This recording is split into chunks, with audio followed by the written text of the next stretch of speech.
je comprends les collègues de terrain qui demandent plus d'effectifs De nuit, sur la voie publique. principalement. De nuit ou en police secours la journée, c'est le service H24. Une de vos collègues du Gard disait, mais mettre de la présence policière, mettre des bleus, c'est bien, mais le problème, c'est qu'il faudrait quasiment qu'il y ait un policier derrière chaque trafiquant. Oui, il faudrait un policier, il faudrait que...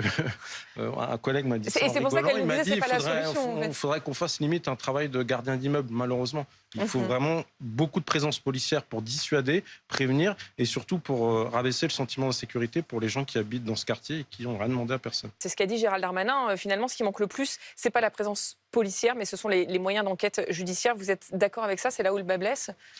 Il y a la présence sur la voie publique, il y a les services judiciaires et puis il y a aussi le côté pénal de la chose. C'est-à-dire qu'aujourd'hui, si vous avez un individu qui est interpellé pour trafic de stupéfiants et qu'il prend comme c'est prévu 20 ans de prison, là déjà... Aujourd'hui, on n'a pas suffisamment de moyens pour enquêter, pour démanteler ces trafics de drogue. Mais bien sûr, la plupart des services en France sont démunis. J'espère que on va bien choisir les services de l'APP parce que... L'Île-de-France reste aussi la région la plus criminogène en France. Oui. Et on va prendre 15 collègues, c'est très très bien. Mais le problème, c'est que j'espère que... De vos effectifs à vous? Voilà. Donc vous avez l'impression qu'on déshabille l'un pour habiller l'autre? Est-ce que c'est une bonne idée de réimplanter des commissariats de quartier? Est-ce que vos collègues souhaitent aller pourront vraiment travailler au sein même de ces quartiers?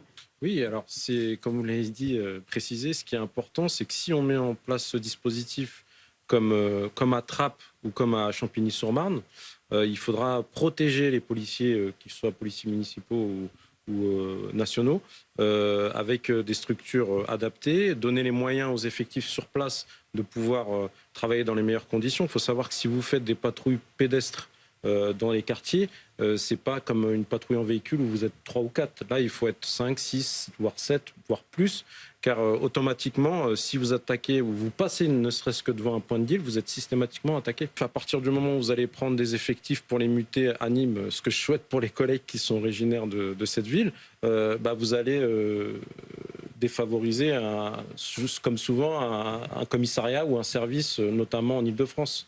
Ça risque d'être aussi parfois un bunker difficile d'accès pour la population et ça peut être une cible également. Les individus qui sont dans un rapport de force avec la police, mais au-delà de ça avec la République, et qui veulent faire leur trafic, montrent quand on interpelle des individus qui font partie de pas leur gang, mais de leur organisation, il y a une riposte automatique. Sur BFM TV, Reda Belladj, vous êtes le porte-parole du syndicat Unité SGP Police en Ile-de-France. Ce qui est impressionnant quand on fait face à ce type de jeunes sur Nîmes, c'est que eux, malgré la médiatisation, malgré les déplacements des autorités, malgré les renforts de police, en 48 heures, 2 morts. Et c'est ça qui nous inquiète, c'est l'impunité et la violence qui augmentent. Aujourd'hui, si vous mettez en place un commissariat ou un poste de police, il faudra le sécuriser. On va prendre l'exemple de Champigny-sur-Marne. À la création du quartier de reconquête républicaine, c'était 40 effectifs. Aujourd'hui, ils ne sont plus que 20. Et j'ai eu les collègues, on m'annonce que dès septembre, ils seront plus que 6 en soirée. Donc on voit que le genre de méfaits ont lieu le soir.